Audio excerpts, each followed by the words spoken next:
तो आप तमाम लोग जानते हैं कि आज देश के संसद भवन के आसपास क्या कुछ हुआ, क्या तस्वीरें सामने आई। आज जो तस्वीरें सामने आई वो काफी चौंकाने वाली रही। असल में बाबा भीमराव अंबेडकर को लेकर के गृह मंत्री अमित शाह जी के द्वारा की गई टिप्पणी के बाद लगातार विवाद बढ़ा हुआ है। विपक्ष उनको जो उनके ऊपर जो है पार्टी के द्वारा कार्रवाई की मांग कर रही है। ये मांग की जा रही है कि अमित शाह जी माफी मांगे और मोदी जी उन्हें पद से हटा दे। खैर, ये सब कुछ होना है ना होना है ये तो वक्त बताएगा। लेकिन आज क्या हुआ, आज फिर एक बार नीली टी शर्ट पहन करके जो है राहुल गांधी पहुंच गए और साथ में तमाम जो नेता विपक्ष के थे वो तमाम लोग विरोध प्रदर्शन कर रहे थे। उधर भाजपा वाले भी प्रदर्शन कर रहे थे कि कांग्रेस वाले माफी मांगे, उन्होंने अंबेडकर का अपमान किया है। और इधर कांग्रेस वाले ये कह रहे थे कि भाई भाजपा वाले जो है वो माफी मांगे क्योंकि इन्होंने अंबेडकर का अपमान किया है। इसी दरमियान धक्का मुक्की हो गई और धक्के मुक्की में एक ऐसी तस्वीर सामने आई, सीधे तौर पर नेता प्रतिपक्ष राहुल गांधी के ऊपर बड़ा आरोप लग गया। उनके ऊपर यह आरोप है कि उन्होंने भारतीय जनता पार्टी के जो मेंबर ऑफ पार्लियामेंट है उन्हें धक्का दिया और धक्का ऐसा दिया कि दो मेंबर ऑफ पार्लियामेंट गिर गए, किसी का सिर फट गया तो कोई बेहोश हो गए। उसके बाद उन्हें अस्पताल ले जाया गया। एक साहब आईसीयू में पहुंच गए और कुछ ही देर के बाद फोन कॉल पर बात भी कर रहे थे। एक साहब को पता ही नहीं चल पा रहा था कि उन्हें चोट कहां पे लगी है। जब साहब से बातचीत की जा रही थी, मीडिया वालों ने कहा कि सर कहां चोट लगी, कैसे चोट लगी। कहा कि ऐसा है कि राहुल गांधी ने एक एमपी को धक्का दिया, वो एमपी हम पर गिर गए और हमें चोट लग गई। दोबारा पूछा क्या राहुल गांधी ने धक्का दिया, कहा राहुल गांधी ने मुझे धक्का दिया। यानी कि दो बार में दो अलग अलग बातें। और इसके बाद अब इस पूरे मामले पर राहुल गांधी ने भी अपनी बात रखी है। सुनिए क्या कुछ कह रहे हैं राहुल गांधी। मेन इशू शुरुआत हुई पार्लियामेंट से कुछ दिन पहले। अदानी जी का वो यूएस में केस आया और पूरे टाइम बीजेपी ने उस पर डिस्कशन रोकने की कोशिश की।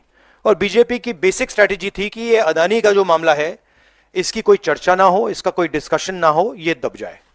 और शुरुआत में इन्होंने ये फुल टाइम इनका काम था, कभी कुछ डिस्ट्रैक्शन करते हैं, कभी कुछ डिस्ट्रैक्शन करते हैं।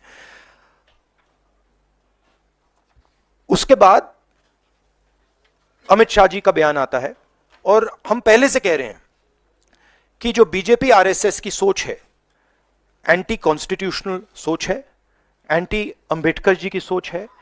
और जो अंबेडकर जी की मेमोरी है, जो उनका कंट्रीब्यूशन है, उसको ये लोग मिटाना चाहते हैं, खत्म करना चाहते हैं।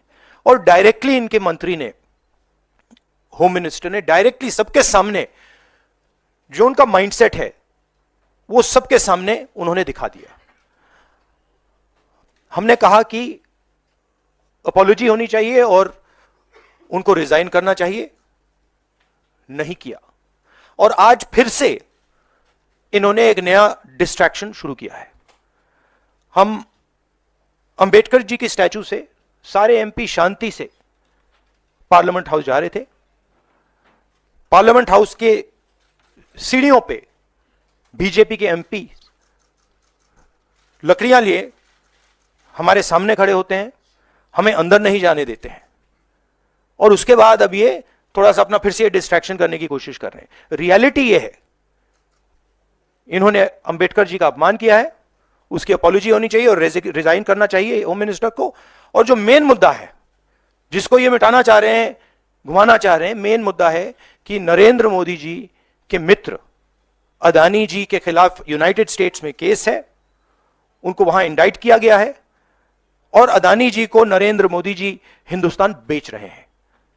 यह मेन मुद्दा है और इसकी डिस्कशन ये लोग नहीं चाहते हैं। सुना आपने देश के नेता प्रतिपक्ष राहुल गांधी को कि आखिरकार उन्होंने इस पूरे मामले को लेकर क्या कुछ बयान दिया है। वो सीधे तौर पर यह कहने की कोशिश कर रहे हैं कि भारतीय जनता पार्टी नौटंकी कर रही है, भाजपा नौटंकी कर रही है। किस तरह से कि वो अडानी को बचाना चाहते हैं क्योंकि प्रधानमंत्री नरेंद्र मोदी अडानी के हाथों में ये पूरा देश बेच देना चाहते हैं। राहुल गांधी के ऊपर बड़े आरोप लगे हैं। हालांकि राहुल गांधी ने साफ तौर पर यह बात कह दी कि धक्का मुक्की हमारे साथ हुई, धक्का मुक्की हमारे नेता के साथ किया गया। मल्लिकार्जुन खड़गे जी के ऊपर जो है वो धक्का मुक्की की गई। प्रियंका गांधी के साथ जो है वो धक्का मुक्की करने की कोशिशें हुई, जिसकी तस्वीरें सोशल मीडिया पर वायरल है। आप इस पूरे प्रकरण को किस तरह से देखते हैं। राहुल गांधी आप जानते हैं कराटे में काफी जो है चर्चित हैं, बहुत उनका फिटनेस बहुत जबरदस्त है। कहते हैं कि राहुल गांधी अगर किसी को एक हाथ जोर से लगा दे तो मुमकिन है कि सामने वाला आदमी दो बार जो है वो जमीन पर गिर जाए। लेकिन अभी जो मामला चल रहे हैं इसमें राहुल गांधी का नाम जबरदस्ती शामिल किया जा रहा है, ऐसा महसूस हो रहा है और भाजपा इसे एक नई दिशा देने की कोशिश कर रही है। हालांकि अभी तक बीजेपी इसमें नाकामयाब दिखाई दे रही है। आप इस पूरे प्रकरण को किस तरीके से देखते हैं, अपनी राय कमेंट सेक्शन में जरूर दीजिएगा। लेकिन याद रखिए कि आज का देश हिंदुस्तान में काफी कहा सकता है चर्चे में रहा, इस वजह से क्योंकि आज जो कुछ हुआ शायद आज से पहले